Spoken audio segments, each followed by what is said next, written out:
Hello friend, welcome to this channel. तो आज हम पढ़ेंगे डाटा कलेक्शन। अभी तक हमने पॉपुलेशन कैसे इंक्रीज होता है, कैसे हम उसे कंट्रोल कर सकते हैं और कैसे कैसे कौन से रीजन आता है, प्रॉब्लम आता है, ये सब हमने पढ़ा। तो आज हम देखते हैं data collection. Data collection definition देखेंगे तो data collection the system the organise systemic method होता है जो कि कलेक्ट, कंपाइन और एनालाइज इन्फॉर्मेशन अबाउट दैट कि हेल्थ के related, socio economic status, other demography और कैरेक्टर के लिए डाटा लेके हम एनालिसिस करते हैं। और ये कैसे लेते हैं हम ये देखेंगे इसमें। Providing for planning, monetiser, evaluation, health development programme in India, ये सबके काम आता है। Then health care system generating data, जो हम हॉस्पिटल में जाते हैं वहाँ से डाटा जो क्रिएट होता है, जिसमें हमारा रिपोर्ट बनता है, डाटा नंबर लिखा जाता है, वो ऊपर जाता है। तो एक तो data collect when the encounter with the health care in cause claim data, mediclaim record, हम जो हॉस्पिटल में जाते हैं हमारा नंबर रिकॉर्ड होता है, वो ऊपर की साइड अपलोड किया जाता है। एक तो वो रिकॉर्ड हो गया। देन कुछ लोग ऐसे भी होते हैं जो नहीं जाते, घरेलू उपचार करके तबियत ठीक कर लेते, कभी हॉस्पिटल नहीं गए होते हैं। तो ऐसे लोगों के लिए सरकार ने आशा वर्कर निकाला जो कि data collect outside health care ecosystem, wireless device and mobile application, जो कि मोबाइल एप्लीकेशन के जो कि जिन काफ़ी गांव के लोग होते हैं जिनके पास मोबाइल भी नहीं रहता है, वो लोगों का डाटा निकालने के लिए लोगों आशा वर्कर निकाला गया जो कि घर घर जाके करती है। अब हम देखेंगे कि कैसे कैसे डाटा कलेक्ट किया जाता है, हम ये देखते हैं।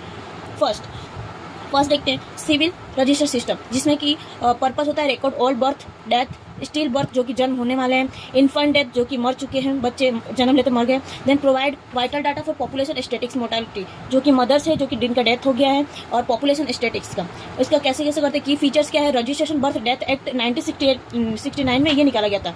Cause of death, material death and reporting still birth, जिनका जन्म हो रहा है उनको उनका इन्फॉर्म किया जाता है। देन इंपॉर्टेंस क्या है, providing data for crude birth rate, कितने सारे बच्चों का जन्म हो रहा है ये हम इन्फॉर्म किया जाता है, जो कि CBR से दिखाया जाता है। क्रूड बर्थ रेट जो कि CDR से दिखाया जाता है। इन्फेंट मोर्टेलिटी रेट जो कि IMR से दिखाया जाता है। मटेरियल चाइल्ड हेल्थ प्रोग्राम जो कि प्लानिंग में हेल्प करता है। लेकिन लिमिटेशन क्या है, under protecting the rural and remote area, delay registration in certificate, often cause of death reporting is incomplete, ऐसे लोगों की वजह से इनकम्प्लीट डाटा ऊपर पहुंच भी नहीं पाता है, काफ़ी इशू की वजह से। इसकी वजह से ये हमने सिविल रजिस्ट्रेशन प्लानिंग प्रोग्राम निकाला, जो कि जिनका भी डेथ होता है सरकार जिनका भी डेथ होता है वो ऊपर हॉस्पिटल के द्वारा ऊपर रिपोर्ट पहुंचा दिया जाएगा। इसकी वजह से सरकार ने ये निकाला है। लेकिन सेकंड होता है सिंपल रजिस्ट्रेशन सिस्टम, जो कि provide reliable stable birth rate, death rate, fertility, mortality, specially in area with incomplete registration, जो ऐसा एरिया जो कि रजिस्ट्रेशन नहीं है वो एरिया के लिए सिंपल रजिस्ट्रेशन सिस्टम निकाला गया, जो कि SRS के द्वारा दिखाया जाता है। देन की फीचर क्या है, स्टार्टिंग इन 1969 में स्टार्टिंग होता है। Then registration general in India में dual continuous incomplete on event by the local immunisation case worker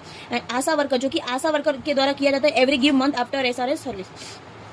important, provide life table data दिया जाता है, हाउ मेनी इन्फेंट, कितना का डेथ हुआ, कितने मदर डेथ हुई। Then help to population projection planning and health programme. देन इसका लिमिटेशन होता है, limitation simple based menu not reflect all local variation, require training staff and supervision, जो कि स्टाफ और उनके द्वारा मेंबर्स के द्वारा इसका काउंटिंग किया जाता है। देन हमारा थर्ड है citizen of India, purpose conduct every 10 year, जो कि हमारे हर 10 साल में जनगणना काउंट किया जाता है कि कितने पॉपुलेशन, कितने ओल्ड एज, कितने यंग एज बेबीज कितने हैं, कितना इकोनॉमिकल, सोशलिजल एंड बिहेवियरिज्म, कितने हमारे पॉपुलेशन किस हिसाब से कितना क्या है ये काउंट किया जाता है, जो कि हर 10 साल में काउंट किया जाता है।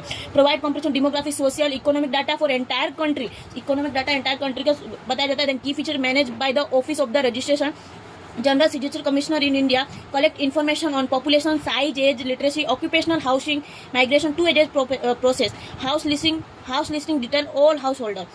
फिर आता है हमारा importance, basic for government planning, जो कि हेल्प करता है। इंपॉर्टेंस होता है क्या, इंपॉर्टेंट करता है बेसिक गवर्नमेंट प्लानिंग की हेल्प करता है। Resource of allocation, policy marking, provide data for sex ratio, literacy, rural और अर्बन एरिया, मतलब गांव में कितना एरिया है, कितने लोग रहते हैं, उसके हिसाब से हमें कौन सा नियम निकालना है। देन शहर में कितनी पॉपुलेशन है, उसके हिसाब से हमें कौन सा प्लानिंग करना चाहिए गवर्नमेंट को, कौन से पॉलिसी निकालना चाहिए, इसमें हेल्प करता है। देन लिमिटेशन है इसका, conduct only once in 10 year, data में भी आउटडेटेड, जो कि 10 साल में ही इसको कंडक्ट किया जाता है। एंड हमारा फोर्थ है नेशनल फैमिली सर्वे, जो कि घर घर जाकर जनगणना किया जाता है, जिसमें आता है प्रोवाइड डिटेल हेल्थ के लिए, nutrition, fertility, then family planning, child health data. Then हमारा आता है की फीचर, जिसमें हमको मिलता है लार्ज स्केल पॉपुलेशन कितना है, बेस्ड ऑन द सर्वे में कंडक्ट किया जाता है। International institute of population science take a multi stage of sampling. Importance जो होता है वो हमारा providing indicated like the IMR के द्वारा किया जाता है, MMR, TFR, कॉन्ट्रासेप्टिक यूज किया जाता है, जिसकी वजह से उसमें लिमिटेशन आ सकता है। स्टार्टिंग एनीमिया में हेल्प किया जाता है, जो कि ज़्यादा स्प्रेड ना हो, उसमें हेल्प किया जाता है। मोर्टालिटी और national programme like RMNCH national health mission, जो कि हमारा हेल्प किया जाता है। देन है हमारा health management information of your purpose, providing real time facility of based data on the health survey delivery. Key feature managed by the Minister of Health Family Welfare, collect data from primary, secondary, tertiary and health facility. जो कि हमको ये सर्वे करने से हमारा क्या क्या benefit होता है ये हमें हर चीज़ों में लिखना है. इंपॉर्टेंट हमें लिमिटेशन लिखना है, पर्पस लिखना है कि क्या पर्पस की वजह से किया जा सकता है. Tertiary health cover immunisation, maternal child health disease reporting के ऊपर भेजा जाता है. देन हमारा इंपॉर्टेंट क्या है, track programme coverage progress and gaps, मतलब कितने गैप है, कितने प्रोग्राम हम प्रोग्रेस हो चुका है ये हमें बताया जाता है. Then useful for monitoring immunisation infection, फिर उनमें न्यूट्रिशन की क्या है क्या नहीं ये हमें पता चलता है. Maternal delivery and disease outbreaking पता चलता है. देन हमारा है लिमिटेशन में data quality depend on the accurate of facility reporting में have delay and incomplete entire, जो डिले होने की वजह से रह जाता है. देन हमारा थोड़ा सा रह जाता है अदर एमपी डाटा सोर्स क्या है, district level house holding source, national sample serving source, then registration general report, integrated disease survival programme. ये सारे करने से क्या बेनिफिट मिलता है हमको लास्ट में लिख सकते हैं. इसमें तो हमने मेंशन नहीं बताया गया है बट हम लिख सकते हैं कि क्या क्या इसमें सरकार को किस टाइप से प्लानिंग लाना चाहिए, कितने सोर्स है, क्या वहाँ पे बीमारियाँ हो रही है, कितने हॉस्पिटल खोलने चाहिए, क्या फैसिलिटी देना चाहिए और कितने लोग हैं. ये सब हमको ये सर्वे करने से बेनिफिट मिलता है. इसकी वजह से हर जगह हर तरह का जनगणना जाति चालू हो चुका है. तो थैंक यू सो मच. अगर आपको कोई टाइप का क्वेश्चन हो तो प्लीज़ कमेंट में, एंड इसका पीडीएफ चाहिए तो प्लीज़ मुझे कमेंट करें, मैं आपको पीडीएफ सेंड कर दूँगी. Thank you.